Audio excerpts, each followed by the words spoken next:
बहुत समय पहले की बात है, जब धरती आज जैसी नहीं थी।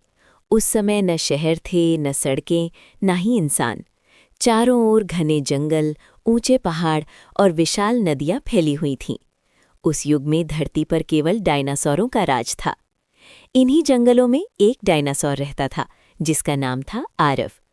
आरव बाकी डायनासोरों से अलग था। वो बहुत बड़ा और शक्तिशाली होने के बावजूद दिल से बहुत दयालु था। उसे किसी को डराना या नुकसान पहुंचाना अच्छा नहीं लगता था। वो अक्सर जंगल के छोटे जीवों की मदद किया करता था।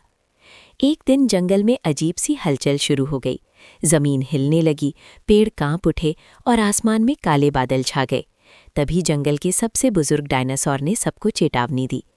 आग का पहाड़ जाग गया है। अगर हम यहाँ रुके तो सब नष्ट हो जाएगा। सभी डायनासोर डर के मारे इधर-उधर भागने लगे। आरव भी अपने परिवार के साथ सुरक्षित जगह की ओर दौड़ा। लेकिन अचानक घना धुआं फैल गया। कुछ दिखाई नहीं दे रहा था। जब धुआं थोड़ा कम हुआ तो आरव ने देखा कि वो पूरी तरह अकेला रह गया था। उसका दिल जोर-जोर से धड़कने लगा। उसने अपने माता-पिता और दोस्तों को आवाज़ दी, माँ, पिता, आप कहाँ हो? लेकिन जवाब में केवल सन्नाटा था। आरव को डर तो लगा, लेकिन उसने हिम्मत नहीं हारी। उसने तय किया कि वो अपने परिवार को ढूंढ कर ही रहेगा। वो जंगल के अनजान रास्तों पर चल पड़ा। रास्ते में उसे भूख लगी, प्यास लगी और कई बार डर भी महसूस हुआ, लेकिन वो रुका नहीं। एक रात जब वो एक पेड़ के नीचे आराम कर रहा था तो उसे किसी के रोने की आवाज़ सुनाई दी। पास जाकर देखा तो एक छोटा डायनासोर झाड़ियों में फंसा हुआ था। उसका पैर चोटिल था। आरव ने सावधानी से झाड़ियां हटाईं और उसे बाहर निकाला। छोटा डायनासोर बोला, धन्यवाद, मेरा नाम चीकू है। मैं अपने परिवार से बिछड़ गया हूँ। आरव को अपना दर्द याद आ गया। उसने चीकू से कहा, डरो मत, अब तुम अकेले नहीं हो। दोनों ने साथ साथ सफ़र करने का फैसला किया। रास्ते में आरव चीकू को जंगल के बारे में बताता और चीकू अपनी मासूम बातों से आरव का डर कम करता।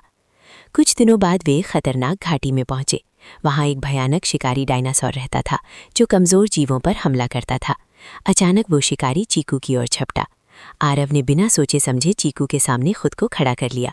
उसने पूरी ताकत से दहाड़ लगाई।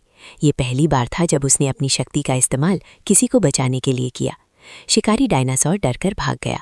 जंगल के दूसरे जानवर ये सब देखकर खुश हो गए। उन्होंने आरव को अपना रक्षक मान लिया और उसे सुरक्षित रास्ते के बारे में बताया। लंबे सफ़र के बाद एक दिन आरव एक विशाल झील के पास पहुंचा। वहां उसने दूर से जानी पहचानी आवाज़ सुनी। वो दौड़ता हुआ आगे बढ़ा और उसकी आंखों में खुशी के आंसू आ गए। उसका परिवार वहीं था। उधर चीकू को भी उसका परिवार मिल गया। सभी बहुत खुश थे। आरव की माँ ने उसे गले लगाकर कहा, बेटा, सच्ची ताकत दया और साहस में होती है। उस दिन के बाद आरव सिर्फ एक डायनासोर नहीं रहा, वो जंगल का रक्षक और मित्र बन गया। उसकी कहानी पूरे जंगल में फैल गई। एक ऐसे डायनासोर की कहानी जो ताकतवर होते हुए भी दिल से सबसे बड़ा था।